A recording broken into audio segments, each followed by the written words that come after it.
السلام علیکم ناظرین، آپ کا پھر سے میرے اردو لرننگ چینل پر خیر مقدم ہے۔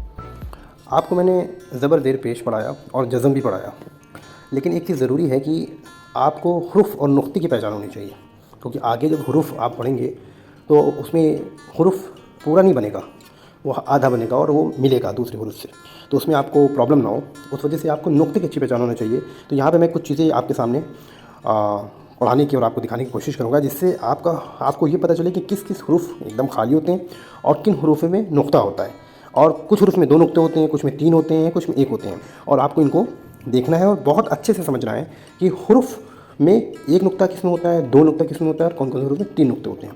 تو چلیے شروع کرتے ہیں۔ حروف اور نقطے، بغیر نقطے والے حروف۔ تو آپ نے الف سے یہ تک پڑھا ہے اور آپ کو معلوم ہے کون کون سے حروف ایسے ہیں جس میں بغیر نقطہ ہوتا ہے، جیسے الف، ح، دال، ر، سین، تو، عین، لام، میم، واو، ہے، یہ بغیر نقطے والے حروف ہیں۔ اس کے بعد آتا ہے 1 نقطے والا حروف۔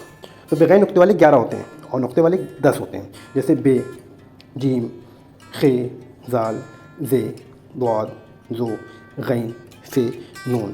یہ جتنے بھی حروف ہیں آپ اچھے سے اس کو اپنے ذہن میں بیٹھا لیں، اس میں 1 نقطے ہوتے ہیں۔ اب آتے ہیں 2 نقطوں پہ۔ تو 2 نقطے والے حروف کتنے ہوتے ہیں؟ 4 ہوتے ہیں۔ کون کون سے؟ تے، قاف، یہ، بڑی ہے۔ اور آپ کو یہ بھی پہچاننا ہے کہ اوپر کون سے حروف پہ نقطہ ہوتا ہے اور نیچے کس حروف پہ نقطہ ہوتا ہے۔ تو نقطے آپ دیکھیں اور اس کو پہچانیں۔ اس کے بعد آتے ہیں 3 نقطے والے حروف۔ یہ 5 ہوتے ہیں۔ کون کون سے؟ جیسے پے، سے، چے، زے، جس کو میں بڑا زے کہتا تھا، اور شین۔ اس میں آپ کے 3 نقطے ہوتے ہیں۔ اب آپ نے دیکھا ہوگا کچھ حروف میں چھوٹا سا تو بنا ہوتا ہے، تو آپ نے پڑھا ہوگا، لیکن وہ تو جو بنا ہوتا ہے، تو یہ تو والے حروف 3 ہیں۔ کون کون سے حروف ہیں؟ ٹے، ٹے کے اوپر آپ نے دیکھا ہوگا چھوٹا سا تو بنا ہوتا ہے، ڈال اور ڑے۔ اب آتا ہے مرکز والے حروف۔ مرکز کا مطلب کہ آپ کے یہ حروف ہے اور اس میں کوئی بھی نقطے نہیں ہیں، اور مرکز والے حروف 2 ہی ہیں۔ کون کون سے؟ ایک ہے کاف اور ایک ہے گاف۔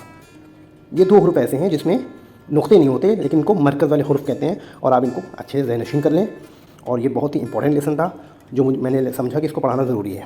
ٹھیک ہے، انشاءاللہ پھر ملتے ہیں نیکسٹ ویڈیو میں۔ تب تک کے لیے آپ پریکٹس اپنی جاری رکھیں۔ انشاءاللہ آپ میرے چینل پر جڑے رہیں اور زیادہ سے زیادہ لوگوں تک شیئر کریں اور سبسکرائب کروائیں۔ انشاءاللہ پھر ملتا ہوں، تب تک کے لیے اللہ حافظ۔